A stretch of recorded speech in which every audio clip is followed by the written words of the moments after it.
Hospital, Gaza's biggest medical center, there are many children who are severely affected by the conflict. Lama Abu Hasira, an 8-year-old girl, was admitted to the hospital due to a shrapnel injury when an Israeli missile hit the roof of her home and killed her 3-year-old sister. Her relatives say the trauma of losing her sister and being critically injured has changed Lama.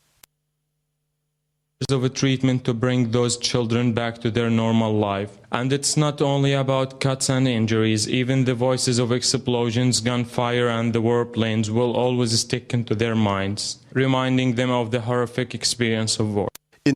With Lama, there are also 7-year-old Ahmed Dukuz and her 10-year-old brother Mohammed. Ahmed and Mohammed stopped talking shortly after arriving at the hospital. I miss their voices. I miss even their fights over toys and clothes. Since they got injured and arrived at the hospital, they both stopped talking. Sometimes Ahmed whispers for me asking for food. I hope that they will get the perfect treatment so I can enjoy hearing their voices again. Pillar of Defense in 2012, a UN study found 91% of the children suffered sleep disturbances during the fighting.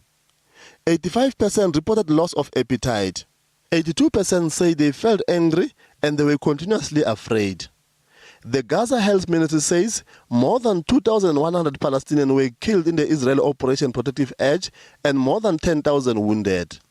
A long-term ceasefire at the Gaza Strip came into effect on Tuesday after an agreement brokered by Egypt was reached between Israeli and the Palestinian factions, including Hamas movement.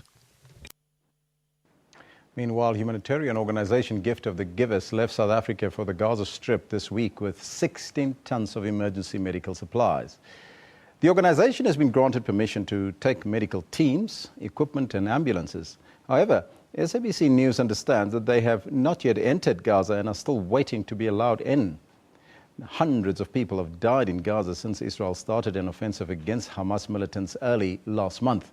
Now, to tell us more about this trip, we are joined on the line from Egypt by the founder, Dr. Imtiaz Suleiman. Doctor, good morning to you and welcome to AM News. Good morning to you. Now, you left on Tuesday, Doctor. Why are you still not in Gaza? We were supposed to leave for Gaza. Well, we got here Wednesday, so it was not possible to leave on Wednesday. The border closes at 2 o'clock, so it wasn't practical to go yesterday, and we had to sort out some more paperwork in Egypt.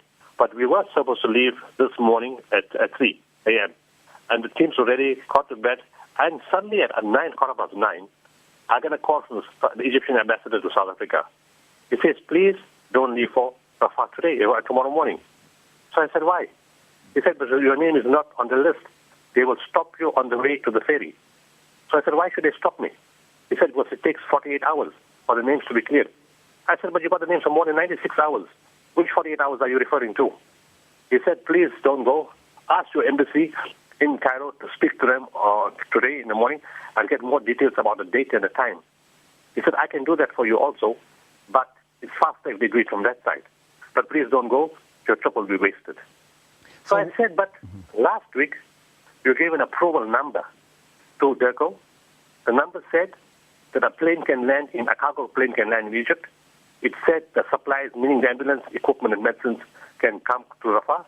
And it said 10 personnel can go, only names to be supplied. And it even said that we should take this approval number and present it at Rafah for us to cross the border, and the names will supply to you on Friday. So what are you referring to? So, Doctor, the Egyptian authorities, have you spoken to them in the interim? Well, he's the one that represents Egypt. He's the face of Egypt in South Africa. And this morning, the guy called Henny, who works in the embassy, I was there in the embassy, I met all the staff yesterday with my team, and then Henny was not there. But this morning we called him. We said, this is what the Egyptian ambassador said, that we need to, phone those people. He said you would know who to speak to in Egyptian international relations. So I said, I spoke to them yesterday. What do you remember the Egyptian guy is telling me to do? I already did that yesterday. I asked him about the names, but anyway, I'm calling them now again. So he phoned them and he called me back. He said, I spoke to the second lady in charge. The first lady was not there. And I told the lady, what's the story? What's the delay? So the lady said, we need time. We only got the list yesterday. So I said, what do you mean you got the list yesterday? You got the list last week Friday from the embassy. So she agreed that she did get the names last week Friday. So I'm not sure if this is a stalling tactic, a delaying tactic, is it obstruction, or they're going to deny us outright entry into Gaza. And the reason I say that is based on other information. No. Malaysian team. Yes, carry on, Hello? Doctor. Carry on, Doctor. The Malaysian team was given written verbal permission and written permission. They were not stopped on the way. They went all the way to Rafah. And when they got there, they said, you can't go in. After giving things in writing, they were sent back. Yesterday we were told, we just got information about half an hour ago, that a Kuwaiti team went and they were given permission, and an Omani team went. We're not sure if they were given permission, but the Kuwaiti team, we know they were given permission. They got to the border, and again, they were told, you can't enter, you must go back. Now that there's a ceasefire, one would have thought your entry into Gaza would be much easier. Especially since Egypt brokered it. And they said they left the siege, so I don't understand that. And when we cross-checked on inside, they said nothing has arrived. When the medical ministry said on the other side, on the ground, they said nothing has changed. The border is still closed on the Israeli side and on the Egyptian side. In terms of medical supplies, nothing is coming, as far as they can see. I don't know, the UN says they took some food in, but he couldn't comment on that. He didn't know.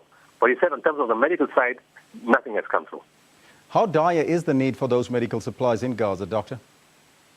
Well, all I can tell you is I'm getting a lot of calls from Palestinian people. I don't know who they are. I don't know how they got my number. I don't know how they know I'm in Cairo. I don't even know how they know that we're coming in. Because I'm not expecting them to follow South African news. So I don't know how they know. But everyone who has called me, and my representative is a guy called Dr. Malik, who's been in Cairo from the fourth day of the war, and he's been doing all the arrangements here. He's been getting many calls also, and they said, where's the medical team? Where's the medical supplies? We need you desperately. Please come. We're waiting for you. This morning, a guy I know well said, where are you? I said, I'm still in Cairo. He said, what do you mean you're still in Cairo? I thought you're in the border already. I said, no, we couldn't come. So what's the next step now, Doctor? So many people are calling, we're waiting. So what's the next step now, Doctor? Now, well, Henry has called the Egyptian relations people. I'm going to get Deco again to speak to the Egyptian ambassador in South Africa, and we're going to wait to see what their response is. Doctor, will you please keep us updated on the impasse there? Dr. Imtiaz Suleiman joining us on the line from Egypt. Now, staying in Egypt, well, before we go, there's another story that we're going to cover, so you have to stay tuned. We're going to talk about the ceasefire in Egypt as well as ISIS.